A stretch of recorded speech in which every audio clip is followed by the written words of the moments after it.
नमस्कार दोस्तों। इस वीडियो में हम लोग क्लास 10 के इतिहास का मुद्रण संस्कृति और आधुनिक दुनिया इस पाठ का क्वेश्चन नंबर 3 देखेंगे। तो देखिए क्वेश्चन नंबर 3 है 19वीं सदी में भारत में मुद्रण संस्कृति के प्रसार का इनके लिए क्या महत्व था। तो यहाँ आपसे क्वेश्चन पूछ रहे हैं कि 19वीं सदी में भारत में मुद्रण संस्कृति का प्रसार हुआ, उससे महिलाओं को क्या लाभ हुआ या महिलाओं को इससे क्या क्या फायदा हुआ। तो चलिए जानते हैं। पुस्तकों तथा पत्रिकाओं में महिलाओं के जीवन तथा उनकी भावनाओं को प्रस्तुत किया जाने लगा। तो जब भारत में मुद्रण संस्कृति का प्रचार प्रसार हो रहा था, बहुत सारे किताब पत्रिकाएं छप रहे थे, तो उन किताबों में पत्रिकाओं में महिलाओं के जीवन से संबंधित लेख छापे जाते थे, प्रस्तुत किए जाते थे, जिससे महिलाएं पढ़ने में रुचि लेने लगी। जिसके कारण क्या हुआ, बहुत सारे महिलाएं उन किताबों को, उन पत्रिकाओं को बहुत रुचि से पढ़ने लगी। बहुत से लोग अपने परिवार की महिलाओं तथा लड़कियों को घर पर पढ़ाने लगे। तो बहुत सारे ऐसे उदारवादी लोग थे जो अपने घर की, अपने परिवार की महिलाओं को तथा लड़कियों को घर पर ही पढ़ाने लगे। स्कूल खुलने पर लड़कियों को स्कूल में भी भेजने लगे। तो जब 19वीं सदी में बहुत सारे स्कूल खोले गए, तो बहुत सारे लोग अपनी लड़कियों को स्कूल भेजने लगे।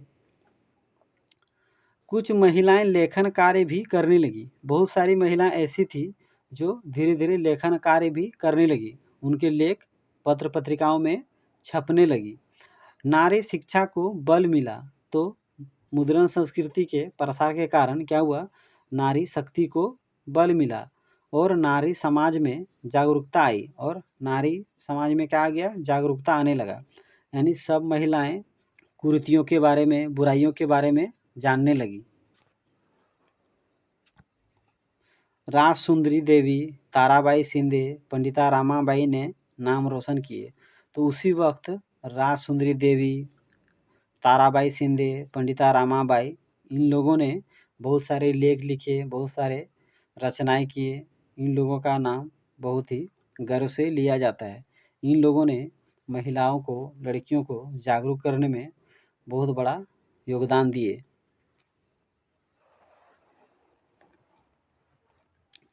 अगला है ख नंबर गरीब जनता। यानी आपसे क्वेश्चन पूछ रहा है कि 19वीं सदी में जब भारत में मुद्रण संस्कृति का प्रसार हुआ, तो गरीब जनता को कैसे लाभ हुआ, गरीब जनता पर क्या प्रभाव पड़ा। पुस्तकें सस्ती हो गई और चौक चौराहे पर पुस्तकें बिकने लगी। तो जब मुद्रण संस्कृति का प्रसार हुआ, तो किताब छपना आसान हो गया, पत्रिका छपना आसान हो गया, जिसके कारण पुस्तिकाएँ, पत्रिकाएँ बहुत ही सस्ती हो गई। अब गरीब से गरीब लोग भी खरीद सकते थे और सब जगह चौक चौराहों पर उपलब्ध होने लगा। गरीब लोग किताबें खरीद कर पढ़ने लगे।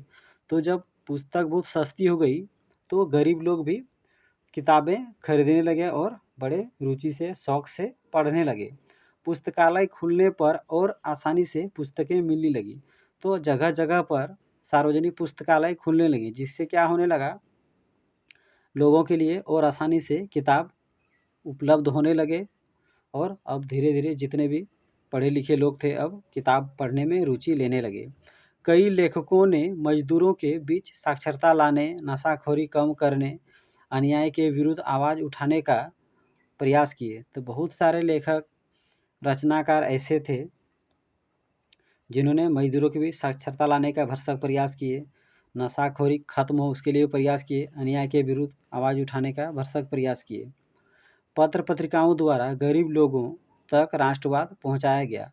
तो बहुत सारे लोग ऐसे थे जो उतने पढ़े लिखे नहीं थे, लेकिन जब भारत के राष्ट्रवादी, भारत के विचार उदारवादी लोग भारत के बारे में, अपने देश को आज़ाद कराने के बारे में जो सोच रहे थे, उन लोगों ने अपने पत्र पत्रिकाओं के माध्यम से गरीब लोगों तक राष्ट्र भावना पहुंचाने में योगदान दिए। तो आप समझ गए कि गरीब जनता को मुद्रण संस्कृति से क्या फ़ायदा हुआ। तो गरीब जनता को मुद्रण संस्कृति के प्रसार से फ़ायदा ही फ़ायदा हुआ। किताबें सस्ती हो गई। अब अमीर तो छोड़िए, गरीब लोग भी आराम से किताब पढ़ने लगे, जगह जगह पुस्तकालय खुलने लगे, जिसके कारण बहुत आसानी से सभी लोगों तक पुस्तक, पत्रिकाएँ, समाचार पत्र उपलब्ध होने लगे। लेखकों ने मजदूर के जीवन को बढ़ चढ़ कर दिखाया, समाज में फैली बुराइयों के बारे में दिखाया, भारत के लोगों में के बीच राष्ट्रवाद जगाने का प्रयास किया, राष्ट्र भावना जगाने का प्रयास किया। उन लोगों ने अपने लेख के द्वारा बहुत प्रयास किए। तो यहाँ आपसे क्वेश्चन पूछ रहा है कि जब भारत में मुद्रण संस्कृति का प्रसार हुआ तो सुधारक को क्या लाभ हुआ, सुधारकों को क्या फायदा हुआ। मुद्रण संस्कृति के प्रसार से सुधारक को बहुत लाभ हुआ।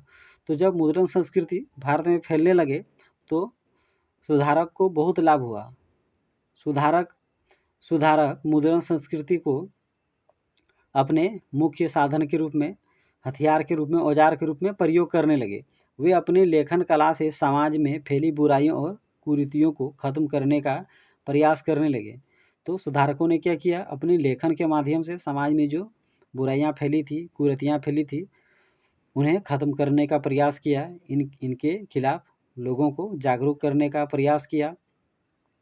अपने लेखन द्वारा लोगों को जागरूक किए। वे लोग तरह तरह के लेख लिखकर लोगों को जागरूक करने का प्रयास कर रहे थे। अपने लेखन द्वारा अपने विचारों को लोगों तक पहुंचाया। वे लोग अपने लेखन द्वारा, अपने पत्र पत्रिकाओं द्वारा अपने विचारों को लोगों तक पहुंचाने का भरसक प्रयास किए। जाति भेदभाव, विधवा विवाह पर लेख लिखे। तो समाज में जो भी बुराइयां फैली थी, समाज में जो भी कुरीतियां फैली थी, उन्हें अपने लेखों द्वारा लोगों तक पहुंचाने का प्रयास किया, लोगों को जागरूक करने का प्रयास किया। उस समय जाति भेदभाव समाज में बहुत ज़्यादा व्याप्त था, उन्हें भी सुधारकों द्वारा खत्म करने का भरसक प्रयास किया गया। तो उस समय विधवा विवाह पर भी बहुत सारे मतभेद होते थे, तो उन्हें भी सुधारने का भरसक प्रयास किया गया। तो भारत में जब मुद्रण संस्कृति का प्रसार हुआ, सुधारकों को कैसे लाभ हुआ। सुधारक अब अपने लेखन के द्वारा अपने विचार को लोगों तक पहुंचाने लगे, लोगों को बताने लगे कि समाज में किस प्रकार की बुराई फैली है, किस प्रकार की कुरीतियाँ फैली है, इन्हें किस प्रकार खत्म किया जा सकता है, इनके खिलाफ कैसे विद्रोह किया जा सकता है। इसे अच्छा से पढ़ लीजिए। और अगर मेरा वीडियो आपको अच्छा लगता हो तो मेरे यूट्यूब चैनल को ज़रूर सब्सक्राइब कर लीजिए।